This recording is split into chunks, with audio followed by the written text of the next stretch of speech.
paz, queridos, que a paz de nosso Senhor Jesus Cristo seja com todos. Hoje, domingo, dia de louvarmos ao Senhor, dia de adoração, dia de cultuarmos ao Senhor.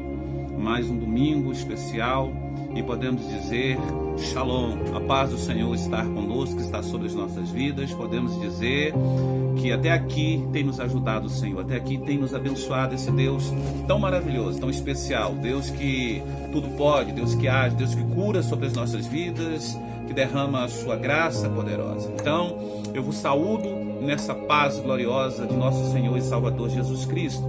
E eu queria convidá-los para iniciarmos este culto de adoração, um culto da família, que você venha comigo nessa noite, se junte a mim, se junte principalmente à pessoa do Espírito Santo para glorificarmos o nome do Senhor. Convide a sua família agora para neste domingo parar um pouquinho, sentar-se em volta da adoração, se envolver através da adoração e pleitear essa adoração, projetá-la ao Senhor Jesus, que é digno de toda a honra, de toda a glória. Então convide a sua família nesse momento. Vamos fazer uma oração, você vai se ajeitando aí, vamos fazer uma oração, pedir a Deus, para Deus falar conosco através dessa palavra, através desse culto, e que nós venhamos receber de Deus a sua graça sobre as nossas vidas. Vamos orar ao Senhor em nome de Jesus.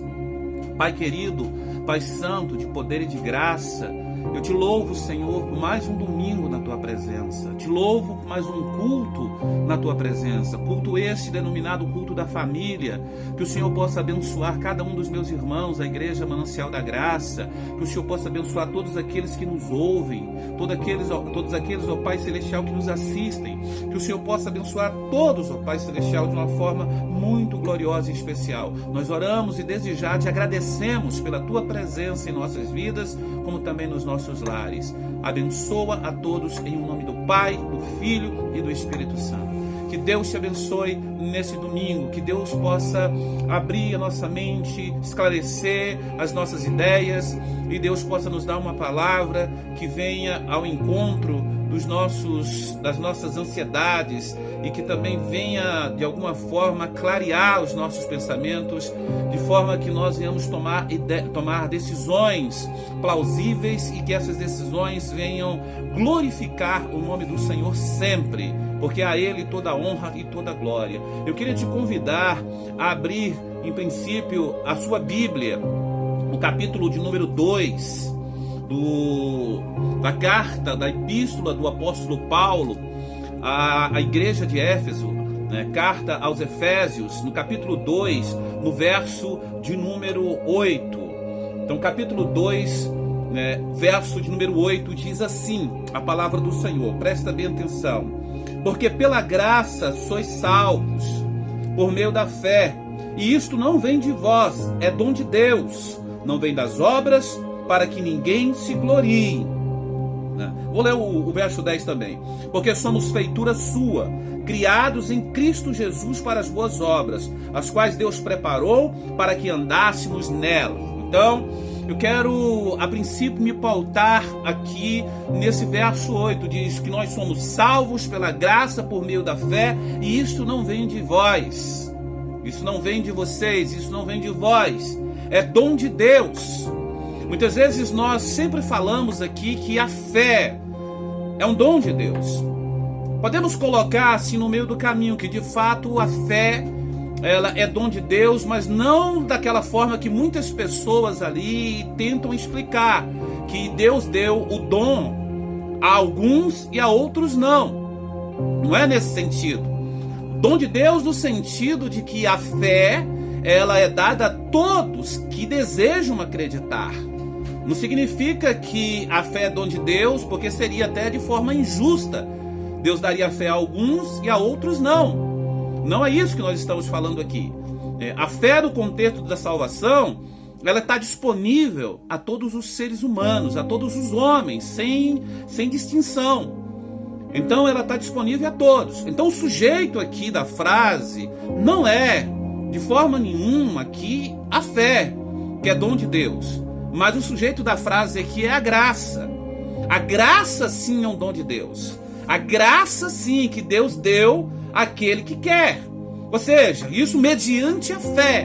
Para que ele tenha acesso, para que nós tenhamos acesso a essa graça maravilhosa de Deus, nós precisamos então exercer a fé. É isso que o apóstolo Paulo está falando, para que os irmãos entendam. Mas nós vamos discorrer isso aqui um pouquinho no texto, e eu quero aqui citar até uma frase de um estudioso inglês, que era dramaturgo, que era também teólogo, jornalista. No caso aqui o nome dele é Chesterton. Então ele era um ortodoxo e defendia com ênfase essa questão da crença em Deus. E ele viveu em 1874 a 1936, morreu no dia 14 de julho.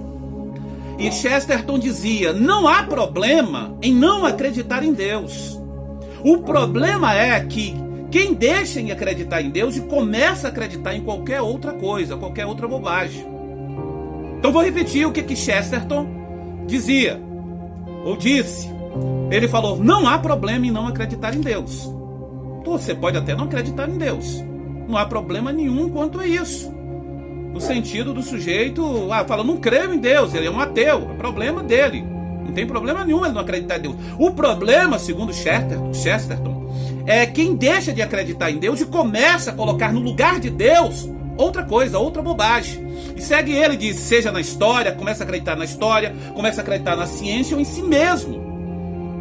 Então esse é o problema, que é a coisa mais brega de todas, segundo ele, pois só alguém muito alienado pode acreditar em si mesmo. Então Chesterton dizia isso.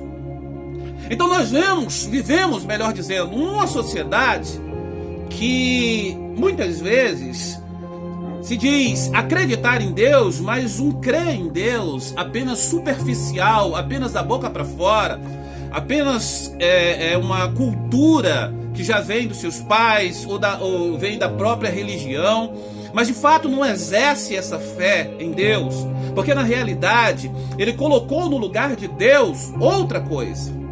Acredita em si mesmo, acredita em outras coisas. Nós citamos ontem 1 Coríntios, capítulo 10, verso 31, que diz que quer façamos qualquer coisa, quer comamos, quer bebamos, façamos tudo para a glória de Deus. Tudo para a glória de Deus, ou seja, eu devo fazer tudo para a glória de Deus. Nós fomos criados para a glória de Deus. Nós fomos criados para glorificar a Deus, para buscar a Deus em todas as instâncias. Outro dia eu observava uma entrevista de duas pessoas pseudo-cristãs. E essas duas pessoas falavam o seguinte, que até determinado momento da vida seguiram o evangelho, mas aí então se decepcionaram e hoje acreditam, tem a sua forma de crer. E colocavam algumas questões. Dentre essas questões ali que colocavam, eles falavam assim, olha, eu não acredito que eu estar cantando uma canção que não seja cristã, ou bebendo, ou fazendo qualquer outra coisa, eu vou para o inferno. Colocava nesse quadro. Mas o contexto em si do que eles falavam, na realidade não é isso, porque eu também não acredito que o sujeito ouvir uma canção, que o sujeito tomar uma bebida, ele vá para o inferno por causa disso. A questão aqui em relação a você glorificar o nome de Deus é basicamente aqui o tipo de testemunho que você está dando. O texto de Paulo, de 1 Coríntios, capítulo 10, verso 31, diz que tudo que nós vamos fazer, ou devemos fazer, ou tudo que nós intentamos fazer, devemos glorificar a Deus. Então a minha vida, ela deve glorificar a Deus em todos os contextos. Basicamente o que Paulo está falando, que tudo aquilo, seja espiritualmente, moralmente, eticamente, que não glorifica a Deus, eu devo deixar de lado. Então ele diz, fazei tudo para a glória de Deus. O objetivo principal da vida do crente é agradar a Deus e promover a glória de Deus. Esse é o objetivo do crente. Seja em ações, seja em atitudes. Então ele deve agradar a Deus em todos os contextos. Tudo aquilo que não agrada a Deus, que não glorifica a Deus, não deve ser feito de modo nenhum. Esse é o contexto do apóstolo Paulo. Ou seja, se eu faço uma oração, tem que ser em nome de Deus. O meu trabalho tem que ser para a glória de Deus. A minha vida tem que ser para a glória de Deus. A minha adoração deve ser pautada e direcionada para Deus. Eu devo viver para a glória de Deus. O fundamento da minha vida deve estar em Cristo Jesus, nosso Senhor. Então, independente, tudo que eu faço, se não for para a glória de Deus, não deve ser feito. Independente de qualquer outra razão, de qualquer outra situação. Pois eu fui criado, você foi criado à imagem e à semelhança de Deus. Para quê? Para glorificar esse Deus. Então Paulo aqui, quando ele começa em 1 Coríntios capítulo 10, no verso 1, ele diz: não quero que ignorei, irmãos. Então ele começa a contar a história do povo quando foi tirado da terra do Egito para ser introduzido na terra que mana leite e mel. E ele então explica por que os hebreus, os israelitas, eles, os mais velhos, não adentraram a terra por causa da desobediência. E aqui Paulo coloca uma situação: é possível alguém ser redimido, desfrutar da graça divina e posteriormente ser rejeitado por Deus por causa da conduta pecaminosa? Paulo fala isso em 1 Coríntios capítulo 9, verso 27. Isso passa agora a ser confirmado por exemplos escolhidos da experiência de Israel, do verso 1 ao verso 2 do capítulo 10 de 1 Coríntios.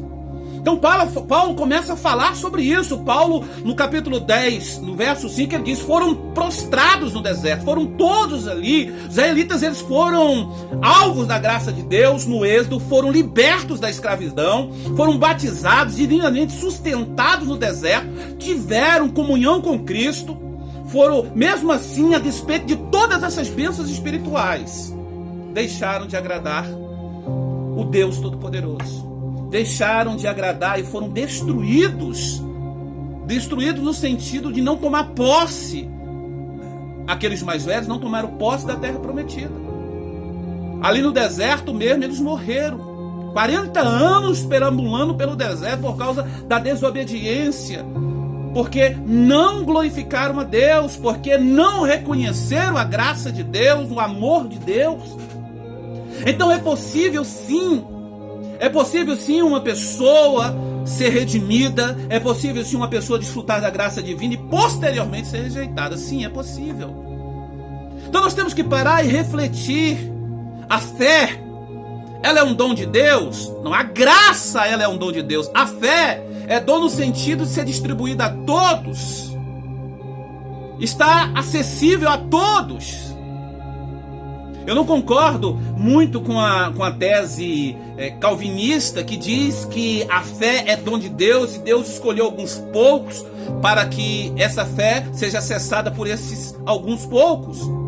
Porque se nós acreditarmos isso, então nós vamos acreditar aqui no sentido de que apenas algumas pessoas Deus deu o privilégio de acessar a fé.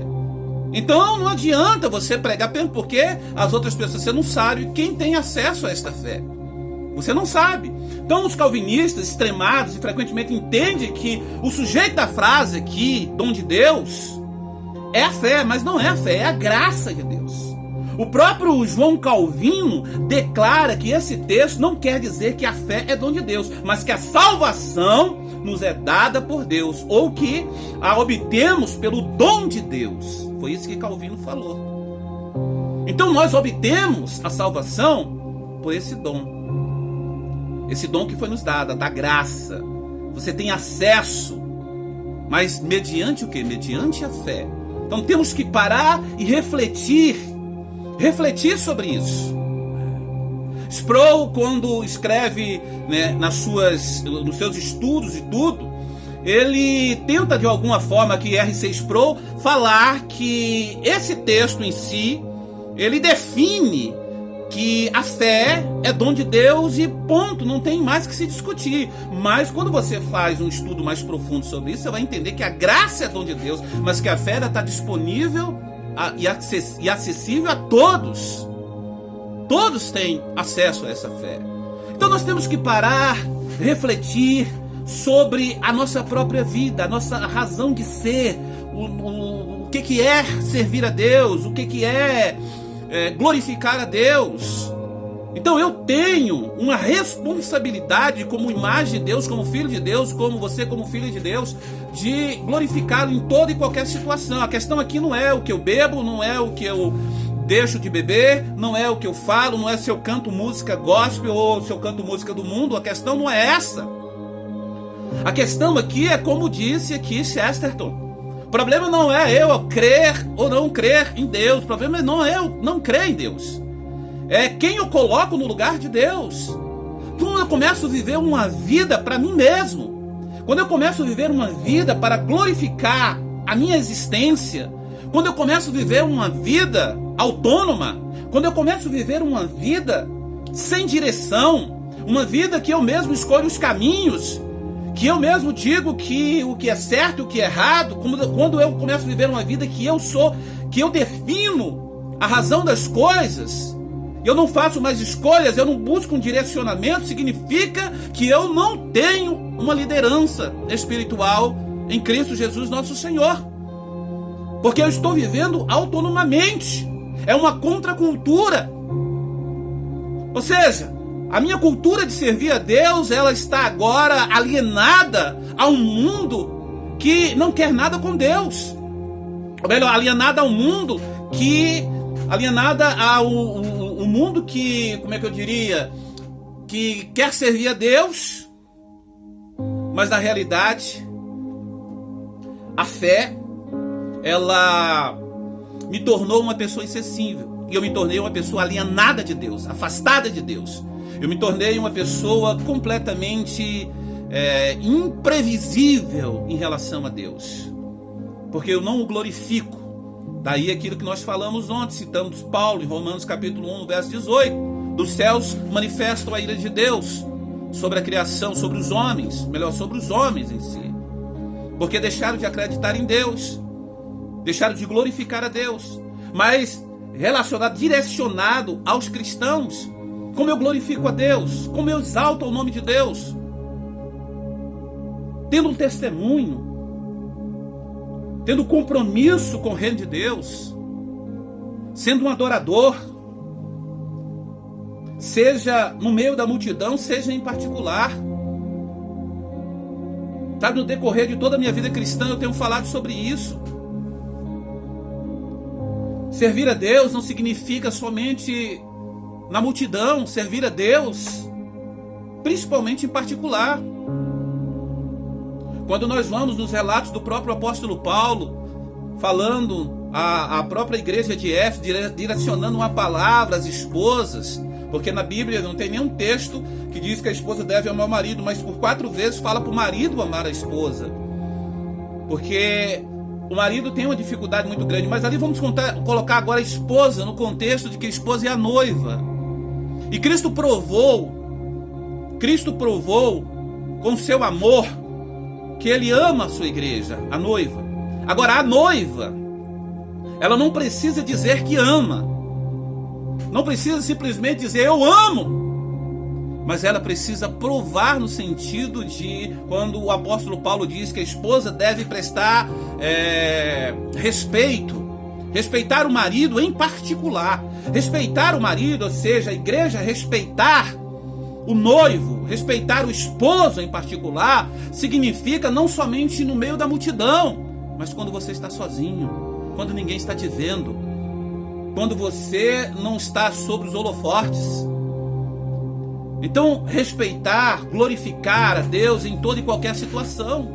Eu não posso agora absolutamente começar a viver uma vida de qualquer maneira e dizer que importa que eu creia em Deus, que a fé é a razão, como se a fé fosse um sacramento na minha vida e esta fé, ela me conduzisse para os céus. Porque o que me conduz para os céus é a graça de Deus, mas mediante esta fé que foi designada, que foi estendida a todos. Não é que o homem tenha interferência na salvação. A salvação, ela é exclusiva do Senhor. Mas Deus deixou isso acessível a todos os homens. Eu gosto sempre de citar João, capítulo 1, verso 12, diz: a todos quantos o receberam, foi-lhes dado o direito de serem chamados filhos de Deus. Não diz a alguns, diz a todos quantos o receberam. Todos quantos recebem o Senhor Jesus, que abre o coração, e começa a viver uma vida digna.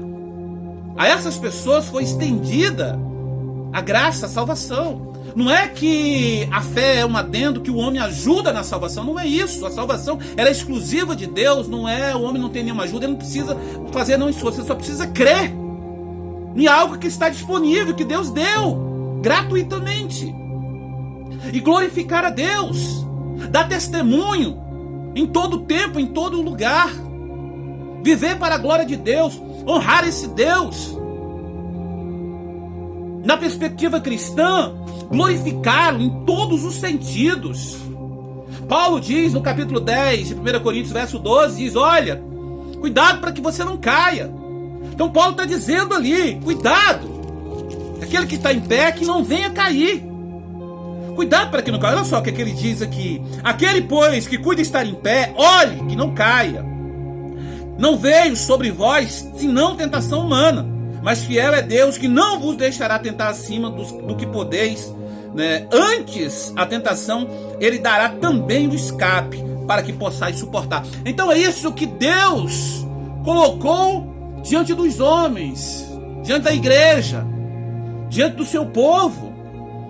Olhe para que você não caia. Os israelitas, como eleitos de Deus, pensavam que poderiam entregar-se sem perigo ao pecado, à idolatria, à imoralidade. Porém, eles foram julgados, queridos. E assim também os coríntios da atualidade, que Paulo falava, direcionava a palavra a eles, acreditavam viver satisfazendo, que poderiam viver satisfazendo a própria carne.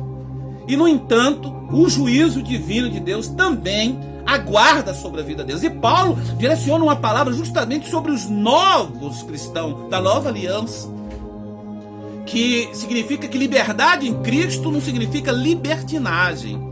É isso que o apóstolo está falando. Viver uma vida em Cristo não é viver uma vida de libertinagem, pelo contrário, é viver uma vida digna de glorificar o nome do Senhor em todos os sentidos. Ou seja, então o crente fiel a Deus, o crente professa, ele não pode justificar o seu pecado com a desculpa de que ele simplesmente é humano e, portanto, ele é imperfeito, e que por palavras ou pensamento ou ações ele cometeu tal coisa e tudo bem, basta depois pedir perdão e está tudo legal. Se ele não mostrar através da sua vida um real comprometimento com a obra de Deus, com o reino de Deus, com o testemunho dele como cristão, ele não pode ser de maneira nenhuma, ele não pode se considerar de maneira nenhuma uma pessoa que glorifica Deus e um eleito de Deus. Porque isso não sou eu que estou dizendo que você é o eleito ou deixa de ser o eleito, e ninguém vai dizer isso. O próprio Deus é quem diz, através das Sagradas Escrituras, o próprio texto sagrado diz, e você mesmo sabe. Cada um sabe quem é.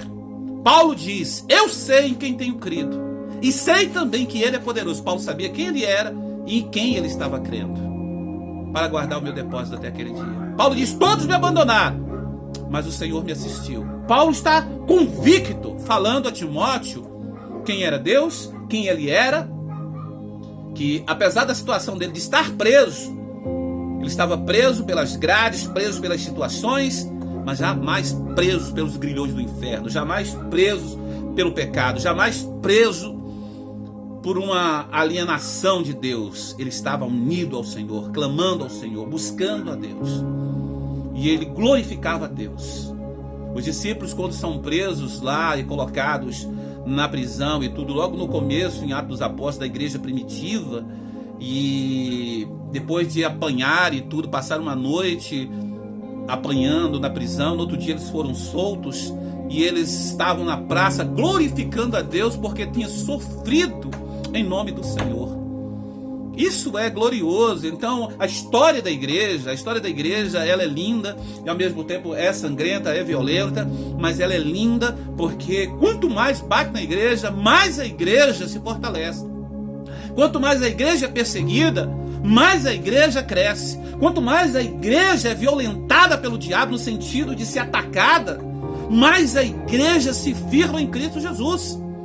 Quanto mais passamos por adversidades, por problemas, mais nós nos firmamos em Cristo. mais nós nos comportamos no sentido de nos reportamos a Cristo para que Cristo sempre esteja nos protegendo e abra as comportas dos céus sobre as nossas vidas.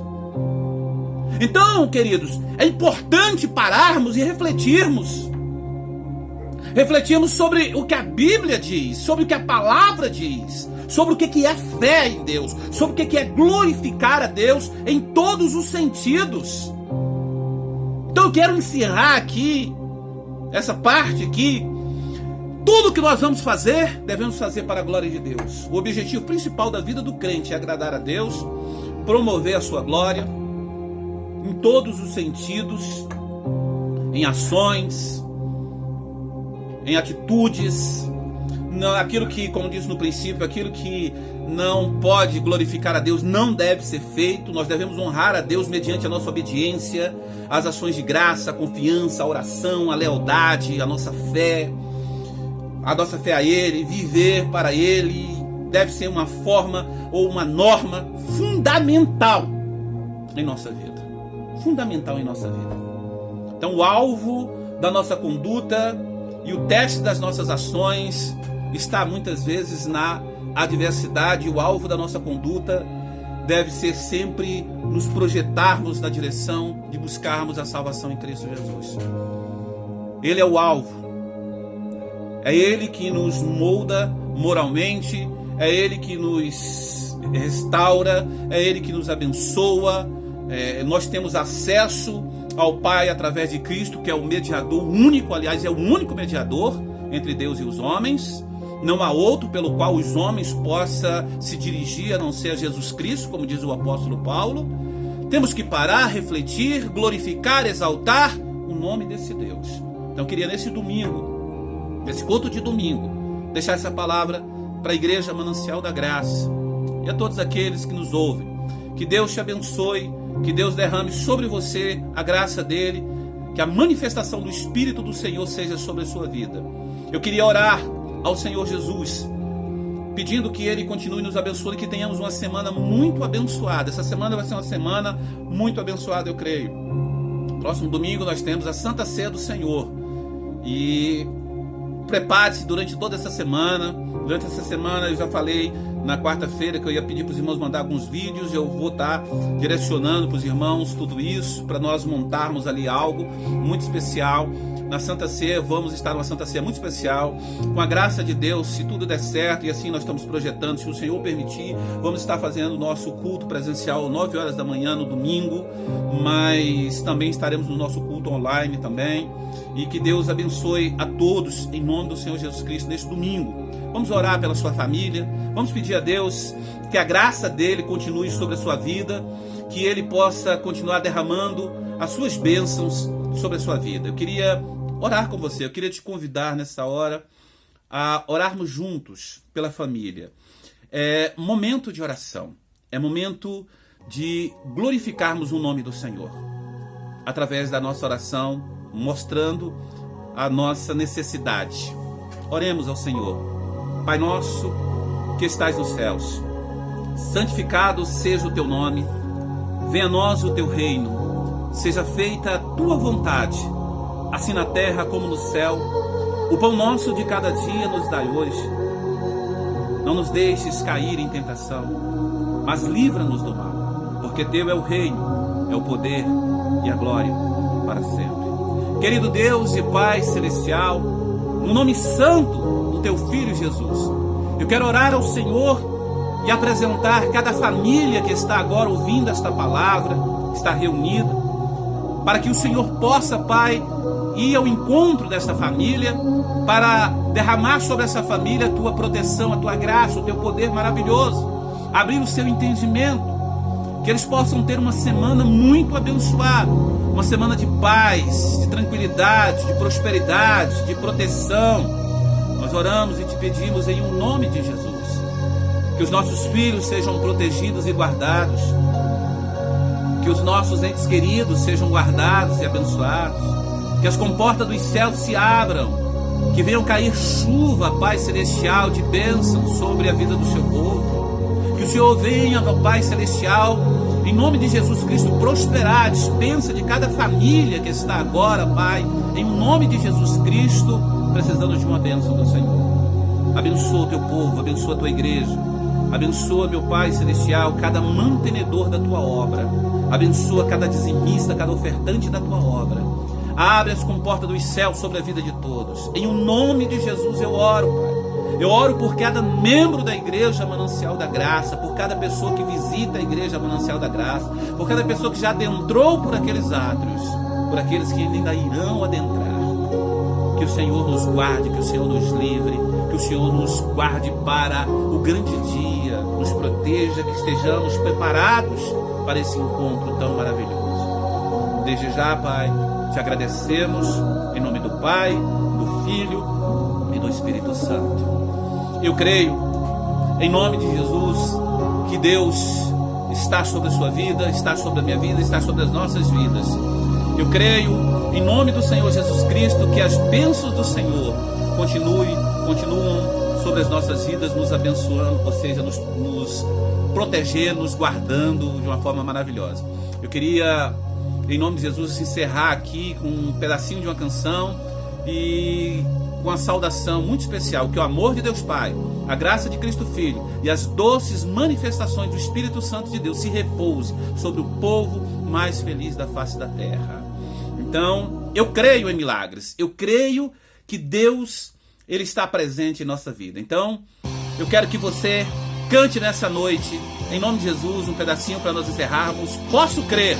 Se você pode crer no milagre, então cante, adore, exalte, e está encerrado logo na sequência, em nome de Jesus. Tá bom, queridos?